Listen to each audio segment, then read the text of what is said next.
तो जय हिंद दोस्तों। कैसे हैं आप लोग? आशा है आप लोग बहुत अच्छे होंगे। तो इसके पहले हम लोग ने जो है एनसीईआरटी इस क्लास में देख लिया है कि जो है अंग्रेजी शिक्षा की स्थिति क्या थी। और हम लोग को यहाँ पर देखना है टैगोर जी का शांति निकेतन। आप में से बहुत सारे दोस्तों ने शांति निकेतन के बारे में सुना होगा। क्या आप जानते हैं कि इसकी स्थापना किसने और क्यों की थी?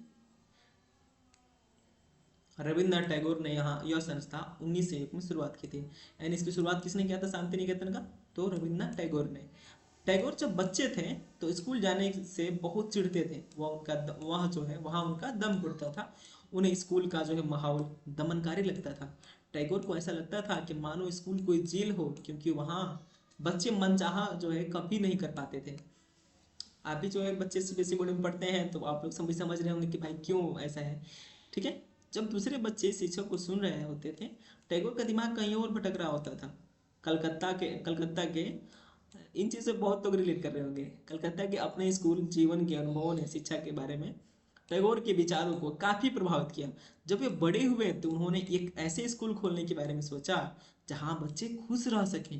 अब भाई कोई बच्चा खुश रहेगा तभी तो सीखेगा। आज भी देखते होंगे बहुत लोग उसको मार पिटिया करके ला कर स्कूल में बैठा देंगे। भाई जय सही तो नहीं है। इसको मार पीट कर आप इसको क्या सिखा सकते हैं?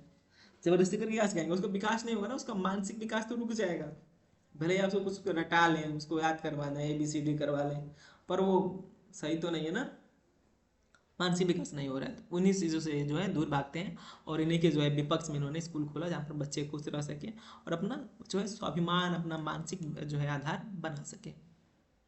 जहाँ वे मुक्त और रचना जो है रचनाशील हों, जहाँ वे अपने विचारों और आकांक्षाओं को समझ सकें। टैगोर को लगता था कि बचपन का समय अपने आप सीखने का समय होता है। ठीक है, मैंने बचपन के समय क्या है कि अपने आप जो है सीखने का समय होना चाहिए।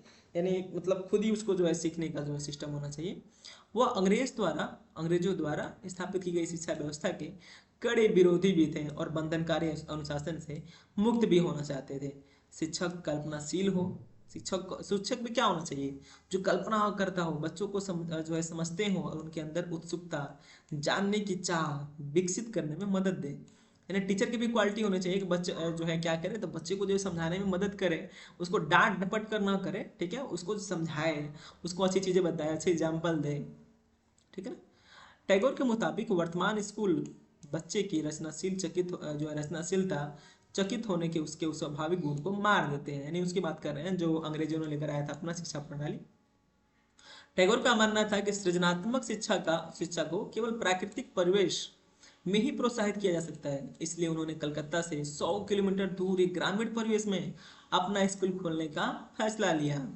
कहाँ पर? तो कलकत्ता से 100 किलोमीटर दूर यहाँ पर कोई जगह है।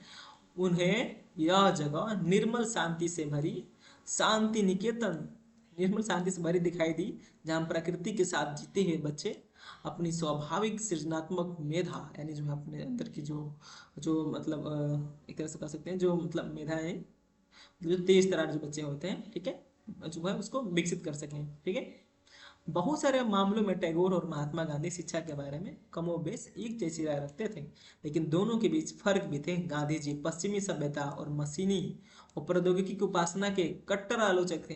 टैगोर आधुनिक पश्चिमी सभ्यता और भारतीय परंपरा के श्रेष्ठ तत्वों का सम्मिश्रण चाहते थे। अब देखिए दोनों में क्या अंतर है। एक मान लीजिए महात्मा गांधी और एक मान लीजिए टैगोर। ठीक है। अब देखिए महात्मा गांधी भाई पूरी को पूरी तरह नकार देते हैं कि हम लोग को वेस्टर्न चाहिए ही नहीं, पश्चिमी का कुछ भी नहीं चाहिए। पश्चिम अगर दे रहे हैं सोने की कटोरा, हम लोग को वो भी नहीं लेना है। लेकिन ये जो रविन्द्रनाथ टैगोर है क्या कर रहे हैं कि हम लोग अपनी शिक्षा में ही शिक्षा, अपनी भाषा में ही शिक्षा लें, अपने माहौल से शिक्षा लें, लेकिन जो अंग्रेज जो आगे बढ़ गए हैं उनकी जो आधुनिकता है उसको भी ग्रहण करें। यानी सम्मिश्रण की बात करते हैं कौन? रविन्द्रनाथ टैगोर।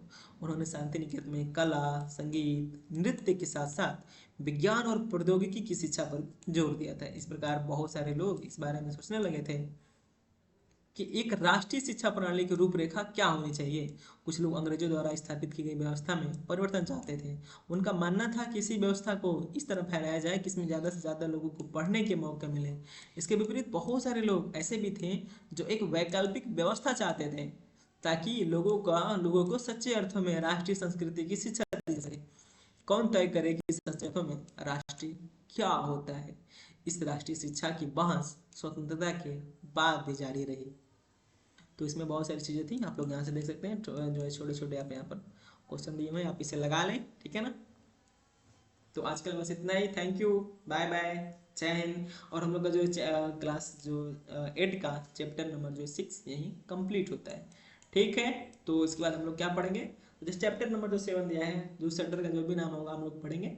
थैंक यू, कोई डाउट हो तो आप प्लीज़ कमेंट करिए। बाय बाय, जय हिंद।